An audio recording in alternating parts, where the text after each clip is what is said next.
The Secret Garden by Frances Hodgson Burnett. Chapter 7. The Key of the Garden. 2 days after this, when Mary opened her eyes, she sat upright in bed immediately and called to Martha. "Look at the moor! Look at the moor!" The rainstorm had ended, and the gray mist and clouds had been swept away in the night by the wind. The wind itself had ceased, and a brilliant, deep blue sky arched high over the moorland. Never, never had Mary dreamed of a sky so blue. In India, skies were hot and blazing. This was of a deep, cool blue which almost seemed to sparkle like the waters of some lovely bottomless lake. And here and there, high, high in the arched blueness, floated small clouds of snow-white fleece. The far-reaching world of the moor itself looked softly blue instead of gloomy purple-black or awful dreary gray. "Aye," said Martha with a cheerful grin. "The storm's over for a bit. It does like this at this time of the year. It goes off in a night like it was pretended it had never been and never meant to come again. That's because the springtime's on its way. It's a long way off yet, but it's coming." "I thought perhaps it always rained or looked dark in England," Mary said. No," said Martha, sitting up on her heels among her black lead brushes. Not of the sort." "What does that mean?" asked Mary, seriously. In India, the natives spoke different dialects, which only a few people understood, so she was not surprised when Martha used words she did not know. Martha laughed, and she had done the first morning. "There now," she said. "I've talked broad Yorkshire again like Mrs. Medlock said I mustn't. Not of that sort means nothing of the sort," slowly and carefully. "But it takes so long to say it. Yorkshire's the sunniest place on earth when it is sunny. I told thee that the moor, after a bit. Just you wait till you see the gold-colored gorse blossoms and the blossoms of the broom, and the heather flowering, all purple bells, and hundreds of butterflies fluttering, and bees humming, and skylarks soaring up and singing. You'll want to get out on it and sunrise and live out on it all day like Dickon does." "Could I ever get there?" asked Mary wistfully, looking through her window at the far-off blue. It was so new and big and wonderful, and such a heavenly color. "I don't know," answered Martha. "That's never used the legs since was born, it seems to me. That couldn't walk 5 mile. It's 5 mile to our cottage." "I should like to see your cottage." Martha stared at her a moment curiously before she took up her polishing brush and began to rub the grate again. She was thinking that the small plain face did not look quite as sour at this moment as it had done the first morning she saw it. It looked just a trifle like little Susan Ann's when she wanted something very much. "I'll ask my mother about it," she said. "She's one of them that nearly always sees a way to do things. It's my day out today, and I'm going home. I am glad. Mrs. Medlock thinks a lot of Mother. Perhaps she could talk to her." "I like your mother," said Mary. "I should think they did," agreed Martha, polishing away. "I've never seen her," said Mary. "No, that hasn't," replied Martha. She sat up on her heels again and rubbed the end of her nose with the back end of her hand as if puzzled for a moment. But she ended quite positively. "Well, She's that sensible and hard-working and good-natured and clean that no one could help liking her, whether they'd seen her or not. When I'm going home to her on my day out, I just jump for joy when I'm crossing the moor." "I like Dickon," added Mary, "and I've never seen him." "Well," said Martha stoutly, "I've told thee the very birds likes him, and the rabbits and wild sheep and ponies and the foxes themselves. I wonder," staring at her reflectively, "what Dickon would think of thee." "He wouldn't like me," said Mary in her stiff, cold little way. "No one does." Martha looked reflective again. "How does thee like thyself?" she inquired, really quite as if she were curious to know. Mary hesitated a moment and thought it over. "Not at all, really," she answered, "but I never thought of that before." Martha grinned a little as if at some homely recollection. "Mother said that to me once," she said. "She was at her washtub, and I was in a bad temper and talking ill of folk, and she turns round on me and says, 'That young vixen, there that stands, saying that doesn't like this one and that doesn't like that one. How does thou like thyself?' It made me laugh, and it brought me to my senses in a minute." She went away in high spirits as soon as she had given Mary her breakfast. She was going to walk 5 miles across the moor to the cottage, and she was going to help her mother with the washing and do the week's baking and enjoy herself thoroughly. Mary felt lonelier than ever when she knew she was no longer in the house. She went out into the garden as quickly as possible, and the first thing she did was to run round and round the flower garden 10 times. She counted the times carefully, and when she had finished, she felt in better spirits. The sunshine made the whole place look different. The high, deep blue sky arched over Misselthwaite as well as over the moor, and she kept lifting her face and looking up into it, trying to imagine what it would be like to lie down on one of the little snow-white clouds and float about. She went into the first kitchen garden and found Ben Weatherstaff working there with 2 other gardeners. The change in the weather seemed to have done him good. He spoke to her of his own accord. "Springtime's comin'," he said. "Cannot thou smell it?" Mary sniffed and thought she could. "I smell something nice and fresh and damp," she said. "That's the good rich earth," he answered, digging away. "It's in a good humor making ready to grow things. It's glad when planting time comes. It's dull in the winter when it's got nothing to do. In the flower gardens out there, things will be stirring down below in the dark. The summer's warming 'em. You'll see bits of green spikes sticking out of that black earth after a bit."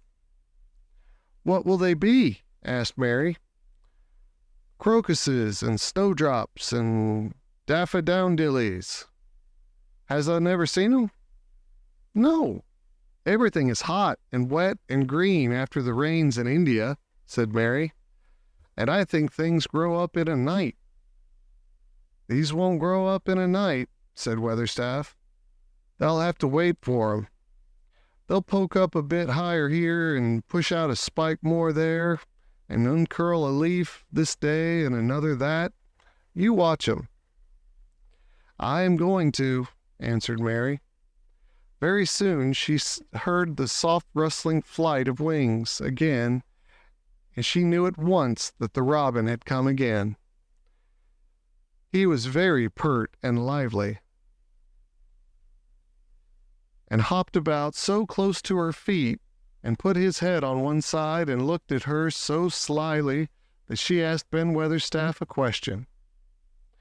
"Do you think he remembers me?" she said. "Remembers thee?" said Weatherstaff indignantly.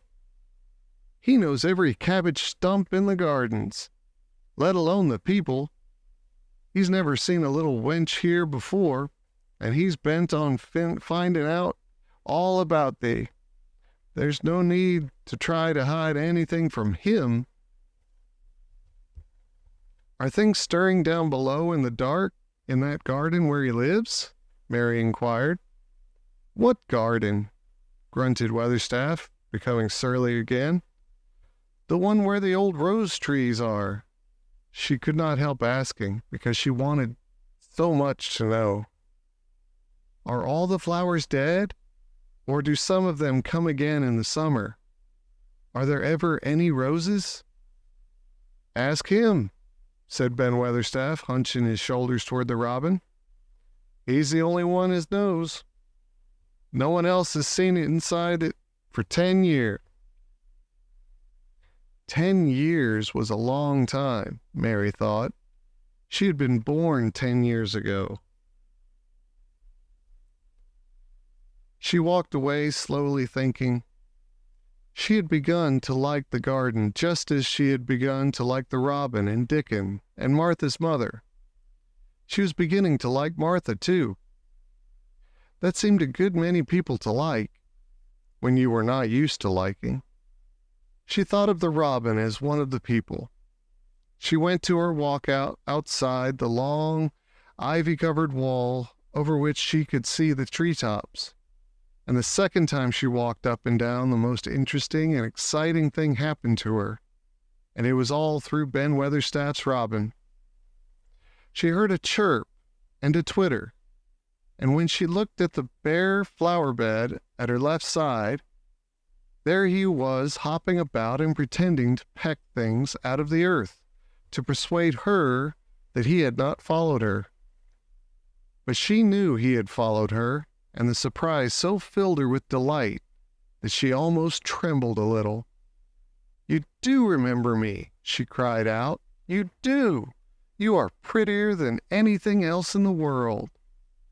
She chirped and talked and coaxed, and he hopped and flirted his tail and twittered. It was as if he were talking.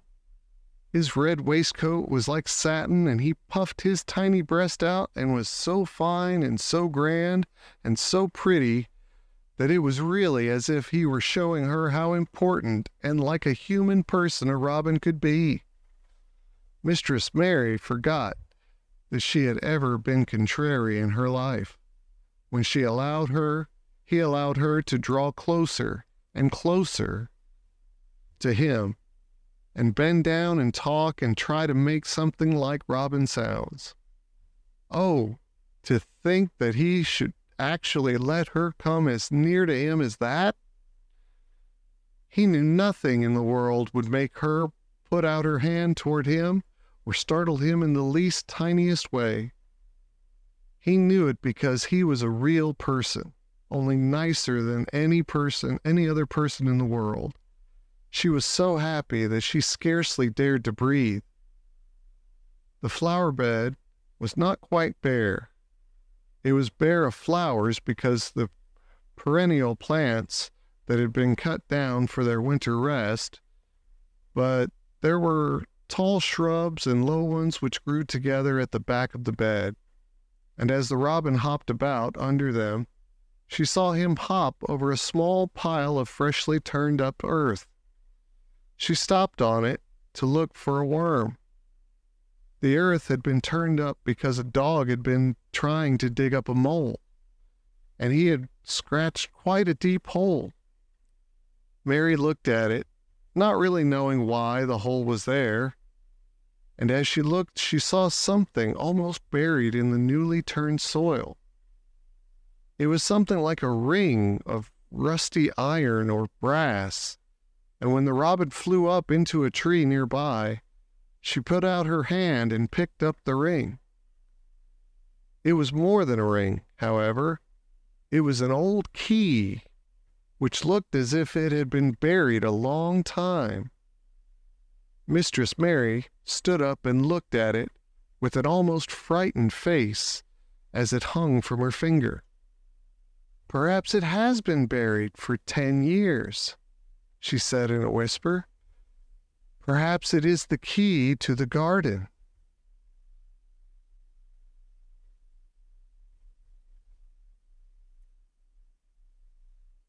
Chapter 8. The Robin Who Showed the Way. She looked at the key quite a long time. She turned it over and over, and thought about it. As I have said before, she was not a child who had been trained to ask permission or consult her elders about things. All she thought about the key was that if it was the key to the closed garden, and she could find out where the door was, she could perhaps open it and see what was inside the walls, and what had happened to the old rose trees. It was because it had been shut up so long that she wanted to see it. It seemed as if it must be different from other places, and that something strange must have happened to it during 10 years. Besides that, if she liked it, she could go into it every day and shut the door behind her, and she could make up some play of her own and play it quite alone, because nobody would ever know where she was, but would think the door was still locked and the key buried in the earth.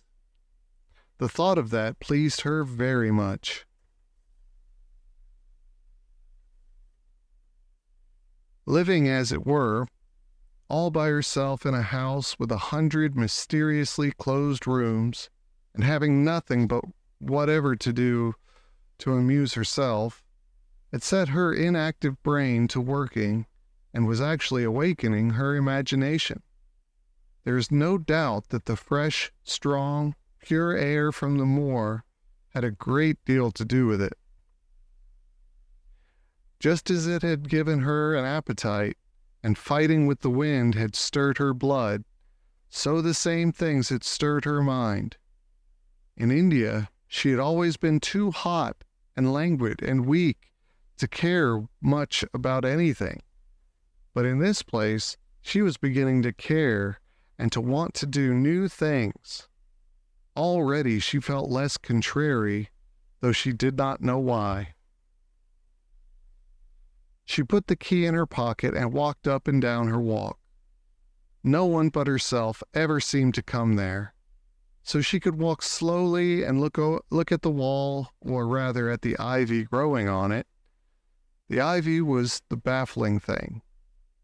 Howsoever carefully she looked, she could see nothing but thickly growing, glossy, dark green leaves. She was very much disappointed. Something of her contrariness came back to her as she paced the walk and looked over it at the treetops inside. It seemed so silly, she said to herself, to be near it and not be able to get in. She took the key in her pocket when she went back to the house, and she made up her mind that she would always carry it with her when she went out, so that if she ever should find the hidden door, she would be ready.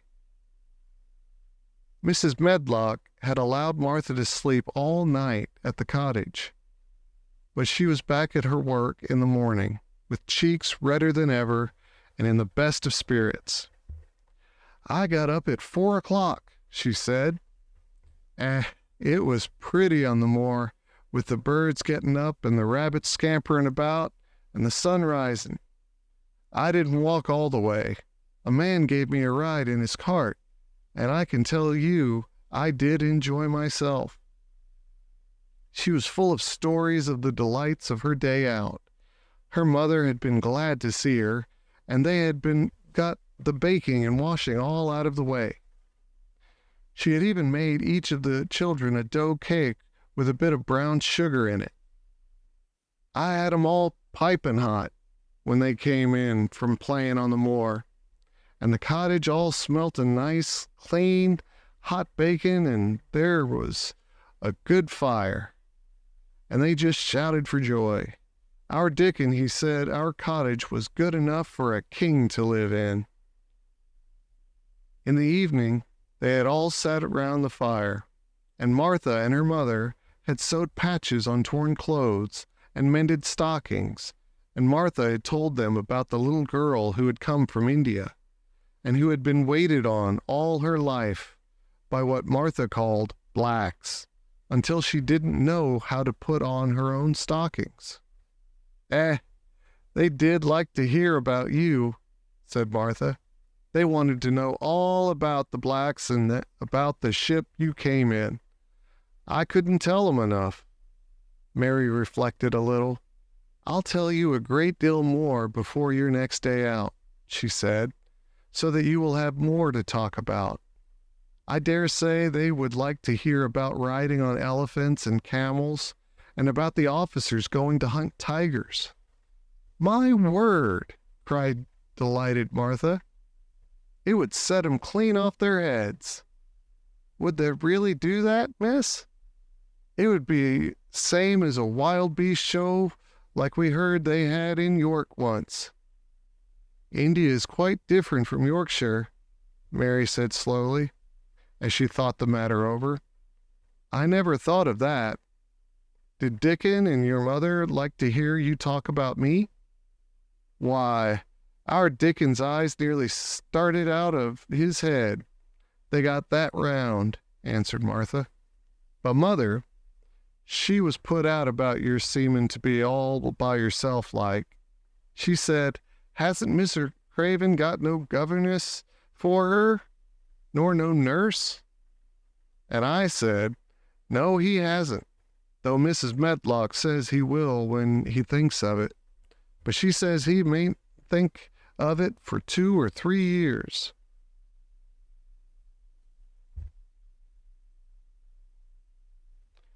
"I don't want a governess," said Mary sharply.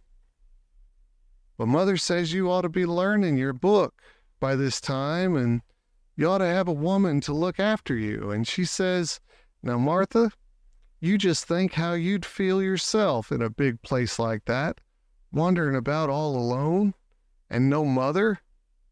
You do your best to cheer her up,' she says, and I said I would." Mary gave her a long, steady look. "You do cheer me up," she said. "I like to hear you talk." Presently, Martha went out of the room and came back with something held in her hands under her apron. "What is the thing?" she said with a cheerful grin. "I brought thee a present." "A present?" exclaimed Mistress Mary. "How could a cottage full of 14 hungry people give any one a present?" "A man was driving across the moor peddling," Martha explained, "and he stopped his cart at our door. He had pots and pans and odds and ends, but mother had no money to buy anything. Just as he was going away, our Elizabeth Ellen called out, 'Mother, he's got skipping ropes with red and blue handles.' And mother, she calls out quite sudden, 'Here, stop, mister. How much are they?' And he says, 'Tuppence.' And mother, she began fumbling in her pocket, and she says to me, 'Martha, that's brought me thy wages like a good lass, and I've got 4 places to put every penny. But I'm just going to take tuppence out of it to buy that child a skipping rope.' And she bought one, and here it is." She brought it out from under her apron and exhibited it quite proudly. It was a strong, slender rope with a striped red and blue handle at each end. But Mary Lennox had never seen a skipping rope before. She gazed at it with a mystified expression. "What is it for?" she asked curiously. "For?" cried out Martha. "Does that mean that they've never not got skipping ropes in India? For all they've got elephants and tigers and camels? No wonder most of them's blacks. This is what it's for. Just watch me." She ran into the middle of the room, and taking a handle in each hand, began to skip, and skip, and skip, while Mary turned in her chair to stare at her. and the queer faces in the old portraits seemed to stare at her too, and wonder what on earth this common little cottager had the impudence to be doing under their very noses. But Martha did not even see them. The interest and curiosity in Mistress Mary's face delighted her. And she went on skipping and counted as she skipped until she had reached 100. "I could skip longer than that," she said when she stopped. "I've skipped as much as 500 when I was 12, but I wasn't as fat as I am now, and I was in practice." Mary got up from her chair, beginning to feel excited herself. "It looks nice," she said. "Your mother is a kind woman. Do you think I could ever skip like that?" "You just try it," urged Martha, handing her the skipping rope. "You can't skip 100 at first, but if you practice, you'll mount up. That's what Mother said. She says, nothing will do her more good than skipping rope. It's the sensiblest toy a child can have. Let her play out in the fresh air skipping, and it'll stretch her legs and arms and give her some strength in 'em." It was plain that there was not a great deal of strength in Mistress Mary's arms and legs when she first began to skip. She was not very clever at it, but she liked it so much that she did not want to stop. "Put on the things and run and skip out of doors," said Martha. "Mother said I must tell you to keep out of doors as much as you could, even when it rains a bit, so as to wrap up warm." Mary put on her coat and hat and took her skipping rope over her arm. She opened the door to go out, and then suddenly thought of something and turned back rather slowly. "Martha," she said, "they were your wages. It was your 2 pence, really. Thank you." She said it stiffly because she was not used to thanking people or noticing that they did things for her. "Thank you," she said, and held out her hand because she did not know what else to do.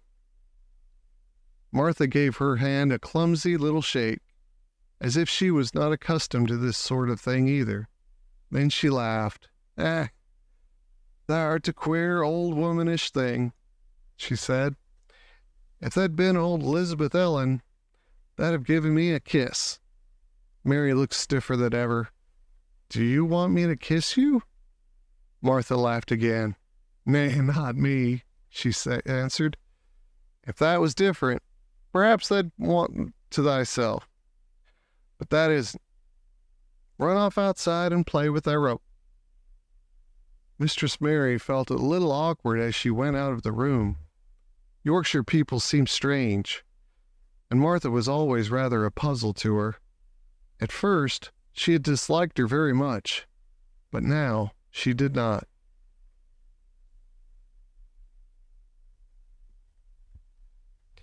The skipping rope was a wonderful thing. She counted and skipped and counted until her cheeks were quite red, and she was more interested than she had ever been since she was born.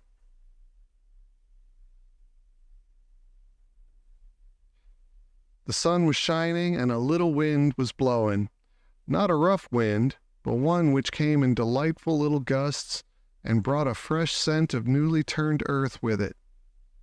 She skipped round at the fountain garden, and up one walk and down another. She skipped at last into the kitchen garden, and saw Ben Weatherstaff digging and talking to his robin, which was hopping about him. She skipped down the walk toward him, and he lifted his head and looked at her with a curious expression. She had wondered if he would notice her.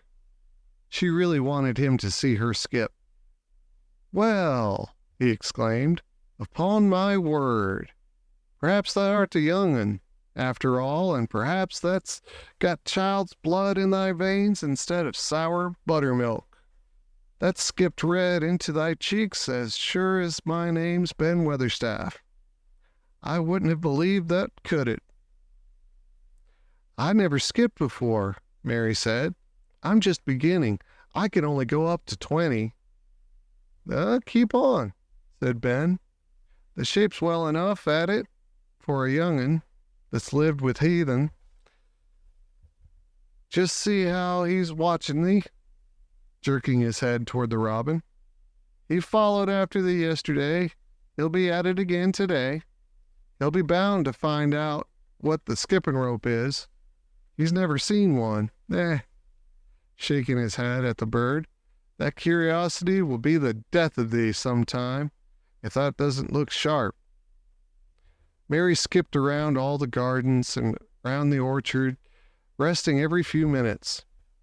At length, she went to her own special walk and made up her mind to try if she could skip the whole length of it. It was a good long skip, and she began slowly, but before she had gone halfway down the path, she was so hot and breathless that she was obliged to stop. She did not mind much, because she had already counted up to 30. She stopped with a little laugh of pleasure, and there, lo and behold, was the robin swaying on a long branch of ivy.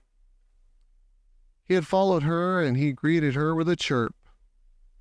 As Mary had skipped toward him, she felt something heavy in her pocket strike against her at each jump. And when she saw the robin, she laughed again. "You showed me where the key was yesterday," she said. "You ought to show me where the door today, but I don't believe you know." The robin flew from his swinging spray of ivy on to the top of the wall, and he opened his beak and sang a loud, lovely trill, merely to show off. Nothing in the world is quite as adorably lovely as a robin when he shows off, and they are nearly always doing it. Mary Lennox had heard a great deal about magic in her ayah's stories, and she always said that what happened almost at that moment was magic. One of the nice little gusts of wind rushed down the walk, and it was a stronger one than the rest. It was strong enough to wave the branches of the trees, and it was more than strong enough to sway the trailing sprays of untrimmed ivy hanging from the wall. Mary had stepped close to the robin, and suddenly the gust of wind swung aside some loose ivy trails, and more suddenly still, she jumped toward it and caught it with her hand. This she did because she had seen something under it, a round knob which had been covered by the leaves hanging over it.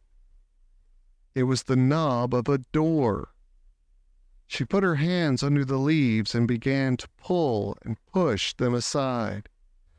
Thick as the ivy hung, it nearly all was a loose and swinging curtain, though some had crept over wood and iron. Mary's heart began to thump and her hands to shake a little in her delight and excitement.